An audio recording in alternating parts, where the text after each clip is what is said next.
नमस्कार, स्वागत है आपका के न्यूज में। आपके साथ मैं हूं वीरेंद्र भारद्वाज। बुलेटिन की शुरुआत करने से पहले आइए एक नजर डाल लेते हैं अब तक की सुर्खियों पर। हेडलाइंस के प्रायोजक हैं रिफ्रेश मैट्रेस, एक ऐसा एहसास जो कर दे आपको रिफ्रेश। और मनमोहिक्स, जहां आपकी शॉपिंग को मिले नई पहचान। एएसआई की लापरवाही के बाद सोलन में ईवीएम की सुरक्षा को लेकर किए गए कड़े इंतजाम, अधिकारियों को सौंपी गई सुरक्षा की बागडोर। एड्स जागरूकता कार्यक्रम के तहत मंडी में टैक्सी और बस ऑपरेटर्स को किया गया जागरूक, दिए गए बचाव के टिप्स। जागरूकता के अभाव में ठगी का शिकार हो रहे ग्राहकों के लिए धर्मशाला में लगा सेमिनार। 2 दिनों में ग्राहक जानेंगे जागने के हक के बारे में। और कोऑपरेटिव बैंक के पास 2 व्हीलर पार्किंग के विचार पर उखड़े सब्जी विक्रेता, कहा छिन जाएगा रोजगार। और अब खबरें विस्तार से। सोलन में ईवीएम मशीनों को लेकर सुरक्षा के कड़े इंतजाम किए गए हैं। ईवीएम मशीनों की सुरक्षा के लिए उच्चाधिकारी भी तैनात किए गए हैं। यह जानकारी एसडीएम सोलन हरबंस नेगी ने दी। ज्ञात रहे कि ईवीएम की सुरक्षा के लिए तैनात किए गए एएसआई की गैर हाजिरी का खुलासा होने के बाद सोलन में ईवीएम की सुरक्षा और भी ज्यादा कड़ी कर दी गई है। सोलन में ईवीएम की सुरक्षा के लिए तैनात किए गए एएसआई अधिकारी की गैर हाजिरी का खुलासा होने के बाद ईवीएम मशीनों की सुरक्षा कड़ी कर दी गई है। सोलन एसडीएम हरबंस नेगी ने जानकारी देते हुए बताया कि ईवीएम मशीनों की सुरक्षा के लिए उच्च अधिकारियों की नियुक्ति की गई है।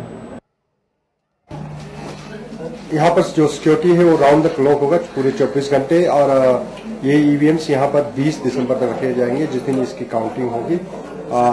यहाँ पर एक गेजेटेड ऑफिसर, नोडल ऑफिसर इसकी सिक्योरिटी के लिए नियुक्त किए गए हैं।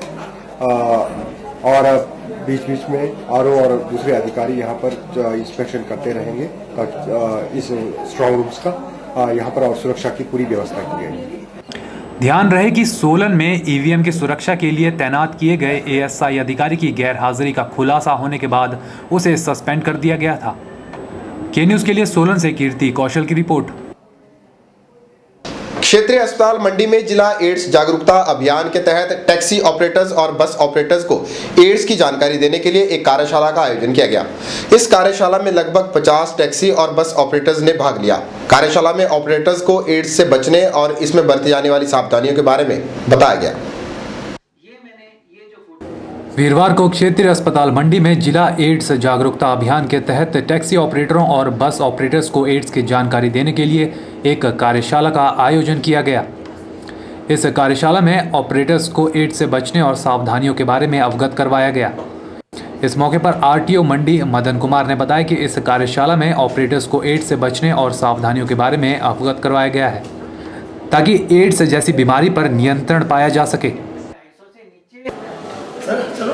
आज मंडी क्षेत्रीय अस्पताल में जो डिस्ट्रिक्ट एड्स प्रोग्राम ऑफिसर हैं उनके सौजन्य से यहाँ पे टैक्सी ऑपरेटर्स और बस ऑपरेटर्स की एक कार्यशाला का आयोजन किया गया है, जिसमें कि एड्स जैसे महत्वपूर्ण विषय पर बहुत ही महत्वपूर्ण जानकारी जो है वो उपलब्ध करवाई गई है। तो इसमें लगभग 50 टैक्सी ऑपरेटर्स और जो बस ऑपरेटर हैं उन्होंने भाग लिया है और उनको एड्स से संबंधित महत्वपूर्ण जानकारी जो है वो प्रदान की गई है। इस मौके पर जन शिक्षा अधिकारी एनआर ठाकुर ने बताया कि 1 दिसंबर से लेकर 31 दिसंबर तक जिला एड्स जागरूकता अभियान का आयोजन किया जा रहा है। उन्होंने बताया कि 84% यौन असुरक्षा के कारण यह बीमारी होती है। उद्देश्य इस कार्यशाला का यही था मोटे तौर पे कि हम प्रतिभागियों को समझा पाएँ कि बीमारी क्यों होती है, कैसे होती है और इससे कैसे बचा जा सकता है।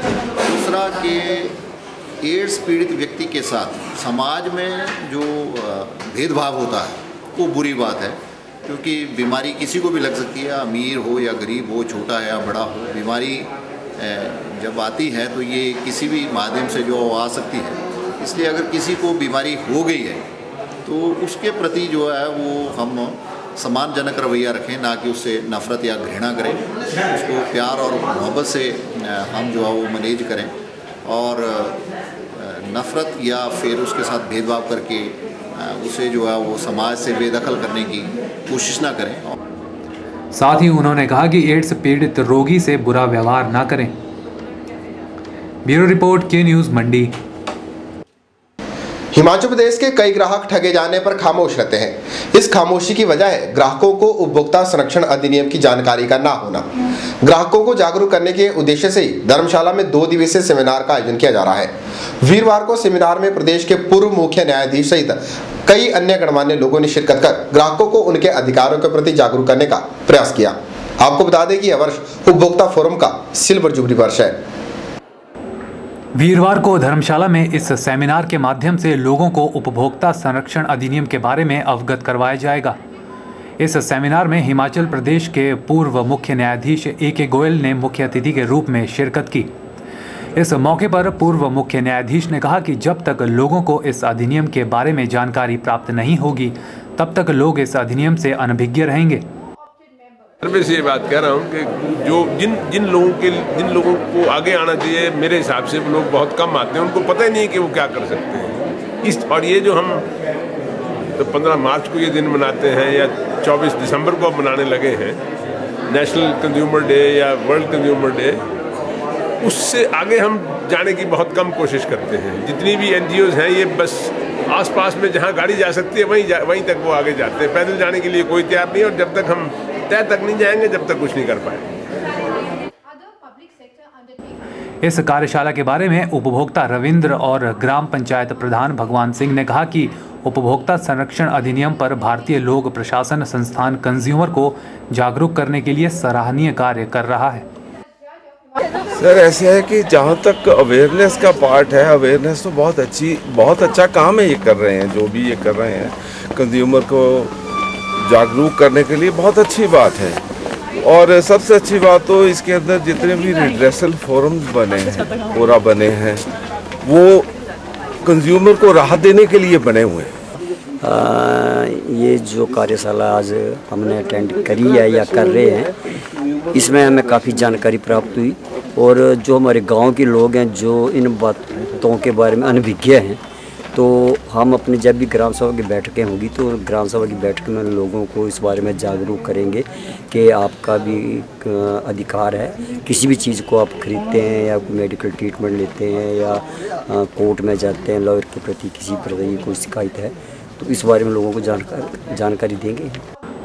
वहीं कॉलेज की छात्रा अंजू ने बताया कि उन्हें इस कार्यशाला में आकर उपभोक्ता के अधिकारों के बारे में जानकारी हासिल की। पता लगा कि उपभोक्ता जो होते हैं वो उनकी क्या क्या अधिकार हैं और उनको किस किस चीज़ के बारे में पता होना चाहिए। और इसके ज़रिए हमें यह भी पता चला कि इसके लिए कानून भी बने हैं जिनके माध्यम से हम आगे कोर्ट में जाके अपने अधिकारों के ये लड़ भी सकते हैं और इनके बारे में दूसरों को भी जानकारी दे सकते हैं। और आगे चल के जब हम टीचर बनेंगे तो आगे बच्चों को भी बताएंगे कि अधिकार क्या है और इनका क्या क्या उपयोग होता है हमारी लाइफ में। और यदि हम भी इसमें कभी हम किसी तरह की कोई वस्तु खरीदते हैं और उसका हमें कोई लाभ ना कोई इसका डिफेक्ट पड़ता है तो हम आगे कोर्ट में जाके अपील कर सकते हैं।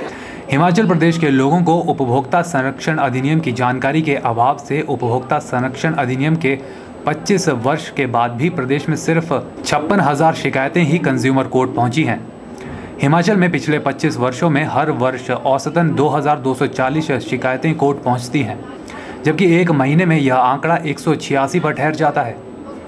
लोगों में जागरूकता की कमी के कारण यह आंकड़ा आज तक ठहरा हुआ है, जिसका फायदा व्यापारी और दुकानदार उठाते हैं। के न्यूज़ के लिए धर्मशाला से निप्पी बादल की report.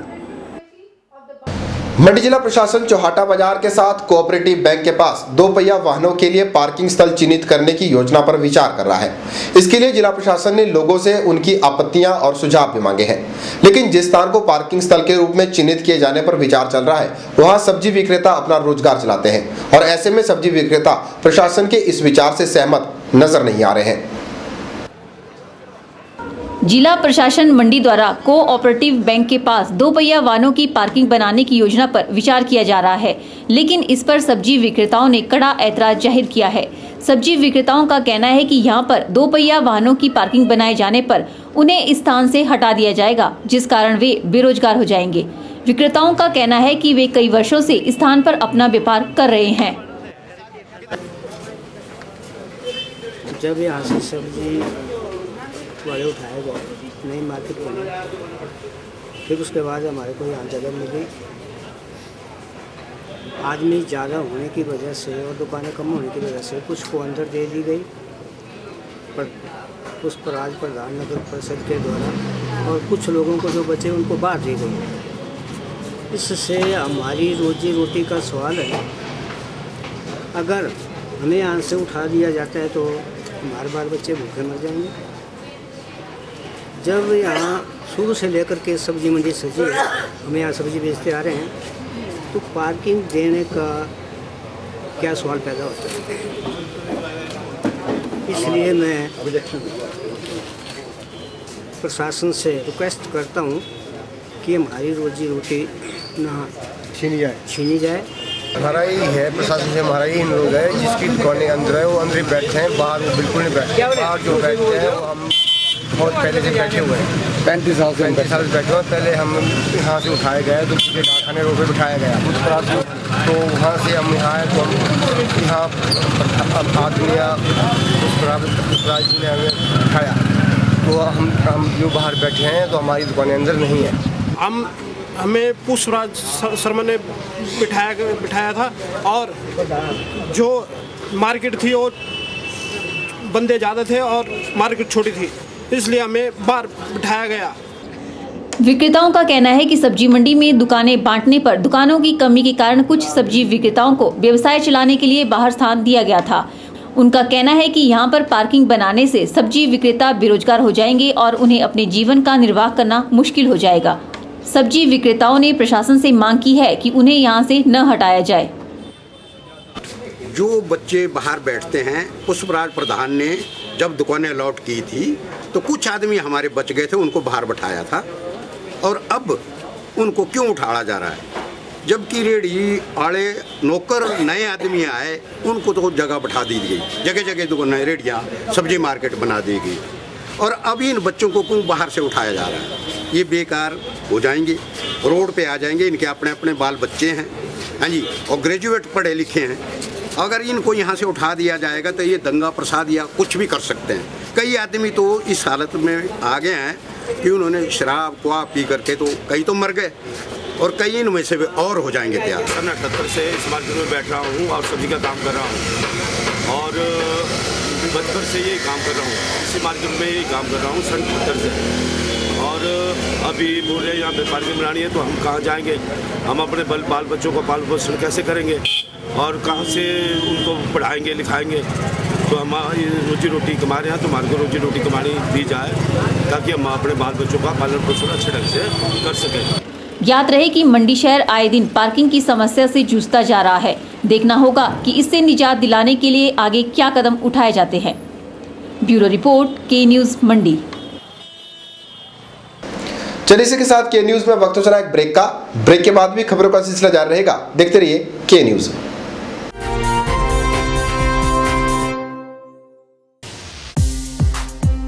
Pal, the home store, a one-stop shop to fulfill your furniture and furnishing requirements. Here you can get home, office furniture from the House of Godrej Interior, #1 furniture company in India. Wooden flooring from Action Tesa. Vista products like curtain rods, vertical blinds, designer awnings. Ultra fresh modular kitchen and accessories to make your dream come true. Refresh mattress to energize your life. Carpets and PVC floorings, curtain and sofa fabrics, blanket, quilts, bed sheets at wholesale price. Up to 50% discount assured on selected items. Looking forward to serve you with our best. Pal, the home store, VPO Gutkar, Mandi, Himachal Pradesh. NSIC है सबके लिए मुफ्त पढ़ाई। सभी जरूरतमंद विद्यार्थियों के लिए 125, 250, 300 घंटे के निःशुल्क कोर्सों के लिए दाखिला शुरू। फैशन डिजाइनिंग, एम्ब्रॉयडरी सहित मैनुअल एवं computerised accounting, electric gadget repair, computer hardware एवं नेटवर्किंग, स्पाइस ग्राइंडिंग एवं पैकेजिंग, मोबाइल रिपेयर। यह सभी कोर्स सभी वर्गों के लिए है। योग्यता 8वीं और 10वीं पास। पहले आए निःशुल्क शिक्षा पाएं। अधिक जानकारी के लिए NSIC के केंद्र प्रमुख लोकेश भाटिया से संपर्क करें। डायल करें 9816360071 01905241313।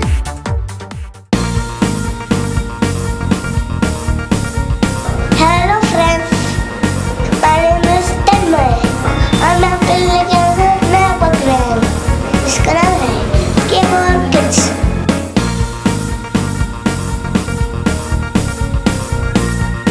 अरे फ्रेंड्स, यानी मेरे मुझे बच्चों और आप में भी है कोई टैलेंट तो आज ही कॉन्टैक्ट करें।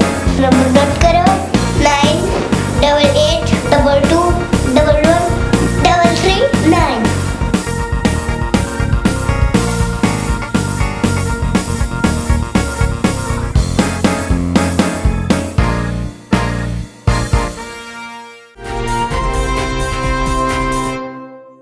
सोलन में लोग एक यूनिवर्सिटी द्वारा भवन निर्माण में किए गए सैकड़ों पेड़ों के कटान को लेकर आहत हैं।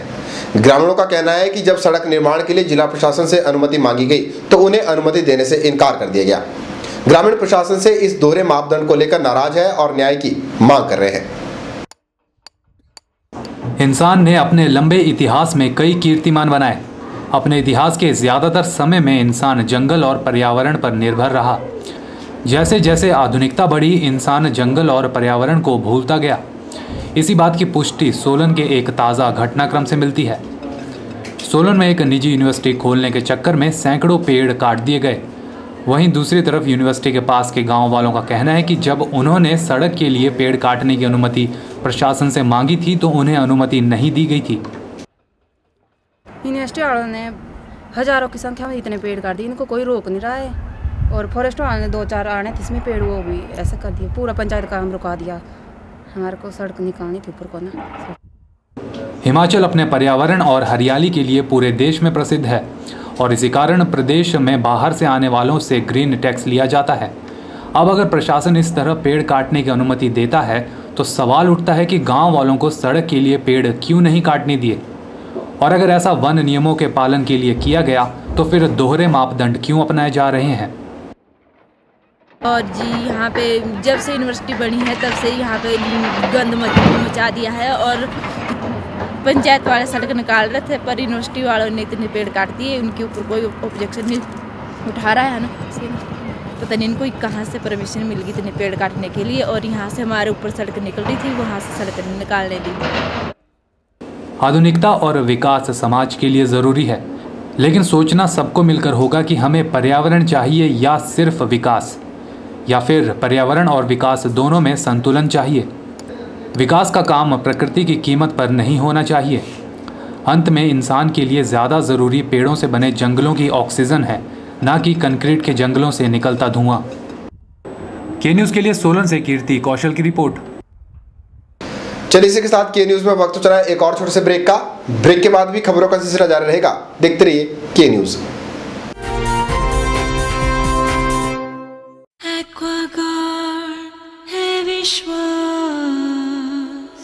सेहत का विश्वास, सेहत का विश्वास, सेहत का विश्वास।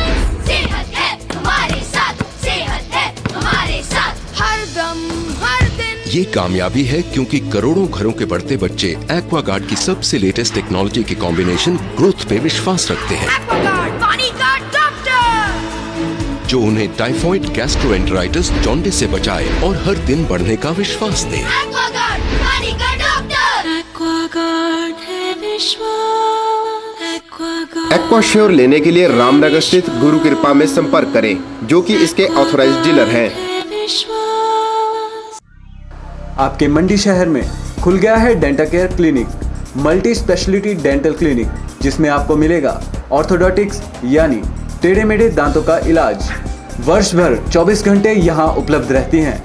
Lingual braces, self ligating, ceramic braces, metal braces, orthopedic treatment, orthognathic surgery, cleft ortho जैसी आधुनिक सुविधाएं। ये सभी सुविधाएं डॉक्टर विशाल सेठ द्वारा दी जाएंगी, जो कि हिमाचल के एकमात्र IBO क्वालिफाइड विशेषज्ञ हैं। डॉक्टर विशाल हिमाचल डेंटल कॉलेज सुंदरनगर में भी सहायक प्रोफेसर के रूप में अपनी सेवाएं दे रहे हैं। यहाँ विशेषज्ञों द्वारा इम्प्लांट्स, रूट कैनाल ट्रीटमेंट, दांतों की filling, crown and bridge work, मसूड़ों का इलाज, बच्चों के दांतों का इलाज, नए दांत लगाना व ब्लीचिंग जैसी सुविधाएं बहुत ही कम खर्च पर दी जा रही हैं। यहाँ एम्स नई दिल्ली के भूतपूर्व विशेषज्ञ व हिमाचल प्रदेश डेंटल कॉलेज सुंदरनगर के प्रशिक्षित विशेषज्ञ भी अपनी सुविधाएं दे रहे हैं। Denta care clinic, Canara bank के सामने, मंडी, हिमाचल प्रदेश। सुंदरनगर उपमंडल के तहत आने वाले प्राचीन श्री माहुनाग जी के नए मंदिर का निर्माण कार्य पूरा हो गया है। वीरवार को 3 दिनों के धार्मिक अनुष्ठान के बाद मंदिर को श्रद्धालुओं के लिए खोल दिया गया। इस धार्मिक अनुष्ठान में न केवल स्थानीय बल्कि दूर दराज के इलाकों से आए श्रद्धालुओं ने बड़ी संख्या में भाग लेकर आशीर्वाद प्राप्त किया। इस दौरान विशाल भंडारे का आयोजन भी किया गया। सुंदरनगर उपमंडल की ग्राम पंचायत भलाना के तहत आने वाले खगराव गांव में स्थित श्री माहुनाग मंदिर अब नए रूप में नजर आ रहा है। पूर्व में रहे मंदिर के पुजारी की इच्छा थी कि देवता के नए मंदिर को 5 मंजिला इमारत के रूप में बनाया जाए। पूर्व पुजारी के इस सपने को साकार करने के लिए मंदिर कमेटी ने कोई कसर नहीं छोड़ी और करीब 22 लाख रुपए को खर्च करके 5 मंजिला मंदिर का निर्माण करके इसे श्रद्धालुओं के लिए खोल दिया। मंदिर के निर्माण में काष्ठ कला का इस्तेमाल किया गया है। बताया जाता है कि यह मंदिर काफी प्राचीन है। मंदिर के साथ जुड़ी कथा के अनुसार यहाँ स्थित गुफा में रहने वाले नाग देवता रोजाना गौओं का दूध पी जाया करते थे। नाग देवता द्वारा इलाके पर बरसाई जा रही कृपा के बाद स्थानीय लोगों ने यहाँ पर मंदिर का निर्माण करवाया। श्री माहुनाग मंदिर भलाना धारजा देवी कोठी खगराव का पुनर्निर्माण किया गया। ये निर्माण लगभग 30 वर्षों बाद पुनर्निर्माण किया गया इसका। इसमें हमारे स्थानीय लोगों के सहयोग से और 12 जतरवाड़ा जो हमारे 12 जतरवाड़े इस माहुनाग मंदिर माहुनाग के हैं, सबके सहयोग से संभव हो पाया है। और इसमें लगभग 22 लाख की लागत से निर्मित मंदिर यहाँ पर बना है और इस देवता के साथ लाखों लोगों की आस्थाएं जुड़ी है। वीरवार को मंदिर में संपन्न हुए धार्मिक अनुष्ठान में इलाके के सैकड़ों देवी देवताओं के पुजारियों और कारदारों ने अपनी उपस्थिति दर्ज कराई। इसमें मंडी जनपद के आराध्य देव कमुरनाग के गुर चमन लाल भी विशेष रूप से उपस्थित हुए। ढोल नगाड़ों की थाप के साथ गूंजता वाद्य यंत्रों का संगीत हर किसी को मोहित कर रहा था।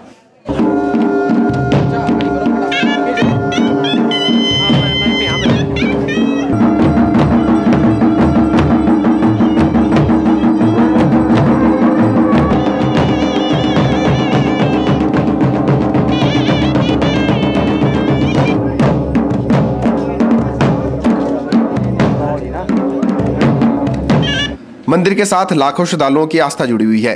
इस धार्मिक अनुष्ठान में दूर दराज से आए लोगों ने बढ़ चढ़कर भाग लिया। श्रद्धालुओं की ऐसी मान्यता है कि मंदिर में मांगी गई हर मुराद पूरी होती है। प्रथा है कि बुजुर्गों की कथा है कि वहाँ पे कोई गांव का एक देहाती जो गाय चराने जाता था तो प्रतिदिन शाम को देखता था कि उसकी गाय का दूध जो खत्म हो जाता था। तो उसने सोचा कि इसका निर्णय सोचने के लिए वो वहाँ पे भलाना धार गया गाय के पीछे। तो क्या देखा कि गुफा से जो है नाग प्रकट हुए और उस गाय का दूध पीते थे। तो जो गाय का दूध पीते थे तो उन्होंने गांव में हल्ला पड़ गया और वहाँ पे उस नाग की पूजा करना काफ़ी महीनों तक वो नाग वहीं पे था और उस गाय का दूध पीता था। यहाँ पर दूर दूर से आते हैं लोग माहुनाग के मंदिर में और लोगों की बड़ी आस्था है और जितने भी लोग आते तो उनकी मनोकामना यहाँ पूरी होती है। जिनके बच्चे नहीं होते वो लोग भी यहाँ आते हैं और वो भी अपनी मनोकामना यहाँ पूरी करते हैं। इस मौके पर विशाल भंडारे का आयोजन भी किया गया, जिसमें सभी ने बड़े ही श्रद्धा भाव से प्रभु के प्रसाद को ग्रहण किया। ब्यूरो रिपोर्ट, के न्यूज भलाना। के न्यूज के इस अंक में फिलहाल इतना ही। ताज़ा जानकारी के लिए देखते रहिए के न्यूज को। वीरेंद्र भारद्वाज को दीजिए इजाजत। नमस्कार।